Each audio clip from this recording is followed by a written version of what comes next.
Hello everyone. इस video में हम लोग बात करेंगे आरसीईपी के बारे में, क्योंकि जो रिसेंट डेवलपमेंट हुई हैं उसमें इंडिया ने जो आरसीईपी से पुल आउट कर लिया है। अब इंडिया आरसीईपी का पार्ट नहीं रहेगा।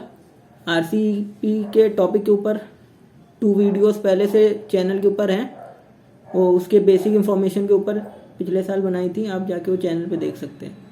अब जो रिसेंट डेवलपमेंट हुए उसकी बात करते हैं। पहले ब्रीफ में हम लोग बात कर लेते हैं। पहले बात करते हैं, 4-5 पॉइंट है मैंने लिखे उसके ऊपर कि व्हाट इज़ आरसीईपी। आरसीईपी क्या है? आरसीईपी मतलब रीजनल कॉम्प्रिहेंसिव इकोनॉमिक पार्टनरशिप।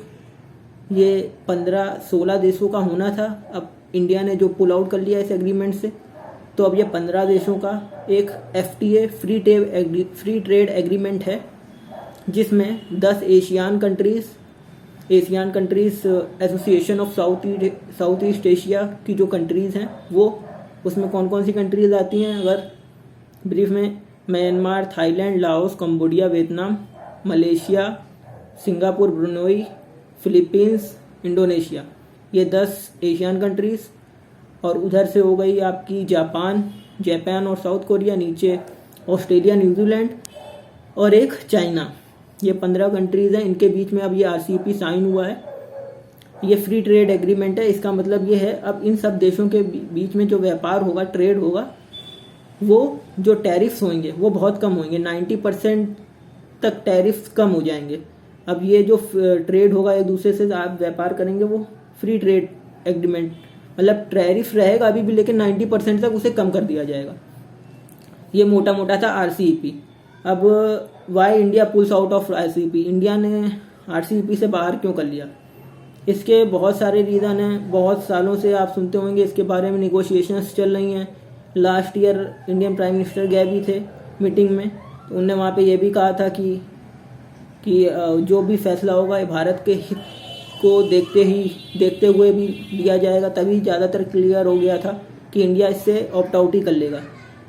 तो अब ये ऑफिशियल हो गया है कि इंडिया इसका पार्ट नहीं रहेगा। अब रीजंस वही हैं कि इंडिया को अपनी डोमेस्टिक मार्केट बचानी है।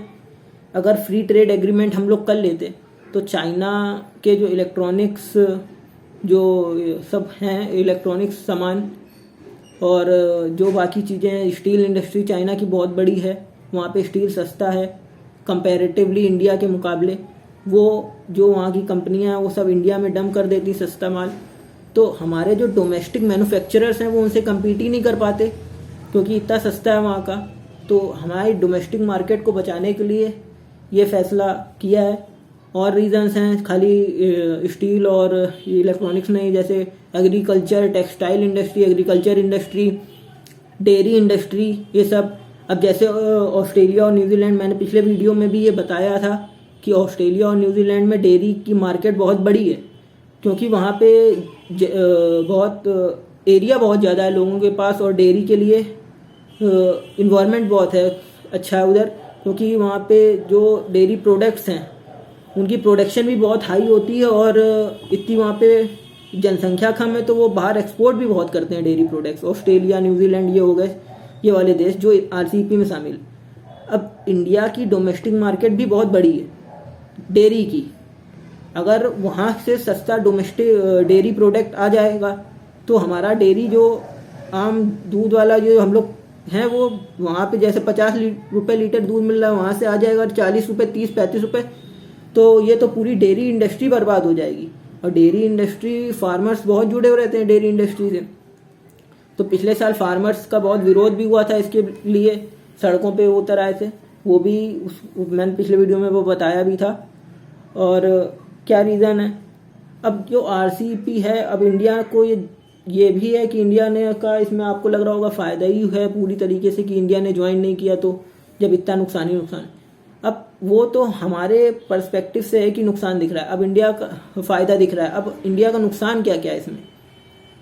अब जो ये फ्री ट्रेड एग्रीमेंट साइन हुआ इन 15 कंट्रीज़ के मिला के, अब ये जो 15 कंट्रीज़ हैं, ये 30% ऑफ ग्लोबल जीडीपी है। पूरी दुनिया की जितनी जीडीपी है वो ये 15 कंट्रीज़ को मिला लो 30% हो जाती है। 2.1 बिलियन पॉपुलेशन हिट कर रही, 25 ट्रिलियन इनकी इकोनॉमी है। 15 दिन हम लोग की जो लक्ष्य है 2022 तक जो प्राइम मिनिस्टर मोदी जी कहते हैं कि 2022 तक हमें अपने 5 ट्रिलियन इकोनॉमी करना है, तो बिना एक व्यापार किए तो 5 ट्रिलियन तक इस ग्लोबलाइजेशन के एरा में कैसे पहुंच पाएंगे? ये सब सोचने वाली बातें हैं।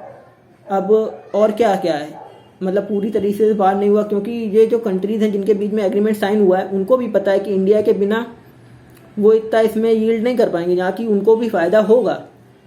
लेकिन इंडिया को अभी भी मौका है, उनने ऑब्जर्वर मेंबर के रूप में इंडिया को इस पे रखा हुआ है कि इंडिया जब भी चाहे फुल फ्लेजेड मेंबर बन सकता है। इसका अभी खाली ऑब्जर्वर मेंबर है। ऑब्जर्वर मेंबर क्या होता है, कई भी जैसे और जो समूह होते हैं जैसे सार्क हो गया, ब्रिक्स हो गया, साफ्टा हो गया, इन सब में भी ऑब्जर्वर मेंबर्स होते हैं। ऑब्जर्वर मेंबर का मतलब पावर यही है कि वो जा सकता है, देख सकता है कि क्या एग्रीमेंट हो रहे हैं, जाके मीटिंग होगी जब भी आरसीईपी की तो इंडिया जाके बैठेगा, लेकिन वहाँ वोट नहीं कर सकता है किसी भी मुद्दे के ऊपर, या फिर कोई अपनी तरफ से कोई प्रस्ताव नहीं रह सकता है कि हम ये करना चाहते हैं।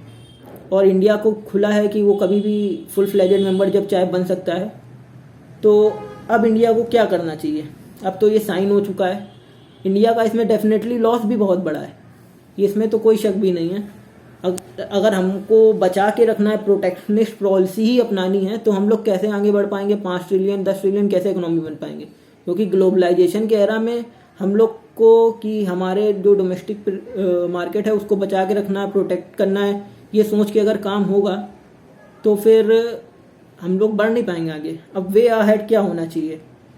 अब जो कि ये साइन हो गया चूँकि ये एग्रीमेंट, अब तो इंडिया को पहले तो अपने डोमेस्टिक जो इंडस्ट्रीज हैं उसको बूस्ट करना चाहिए। अब ये तो कॉन्ट्राडिक्टरी बात हो जाती कि अगर हम लोग आरसीईपी साइन कर लेते और बाहर से गुड्स आ जाता तो ये तो चोट हो जाती जो अभी चल रहा है इंडिया में आत्मनिर्भर भारत अभियान, कि हम लोग सेल्फ रिलायंट इंडिया, सेल्फ खुद ही मैन्युफैक्चर करेंगे, तो इस पर भी चोट होती। तो गवर्नमेंट को इस पर भी देखना था। तो हम लोग को मेन चीज़ यही है, हम लोग को अपनी जो है स्टैंडर्ड्स रेस द बार करना है। एक होती है कहावत कि you have set the bar, you have to raise it at the particular time. हम लोग को अपना बार हमेशा रेस करना चाहिए। तो इंडिया को वही है, अपना स्टैंडर्ड बढ़ाना है कि मतलब हमारे गुड्स भी, सामान भी ऐसे हों कि वो इंटरनेशनल मार्केट पे लोग उसको खरीदें। ऐसे इस स्टैंडर्ड के डोमेस्टिक इंडस्ट्री को बूस्ट करना है। उसके लिए सरकार को सब्सिडी भी देनी चाहिए, और वो जहाँ तक कर भी रही है आत्मनिर्भर भारत अभियान के अंदर। यही सब पॉइंट्स हैं और करना चाहिए ऐसे ही। ये था पूरा आरसीईपी का कॉन्सेप्ट, 4-5 छोटा ही रखा वीडियो, तो आपको समझ आ गया होगा ये आरसीईपी। कोई भी डाउट हो तो you can ask in comment section. अब ट्राई करेंगे कि वीडियो कंसिस्टेंटली आए, क्योंकि कई महीनों से चैनल पे वीडियो नहीं आई। और कोई भी डाउट हो तो आप नीचे कमेंट सेक्शन में पूछ सकते हैं। Thanks for watching and have a nice day.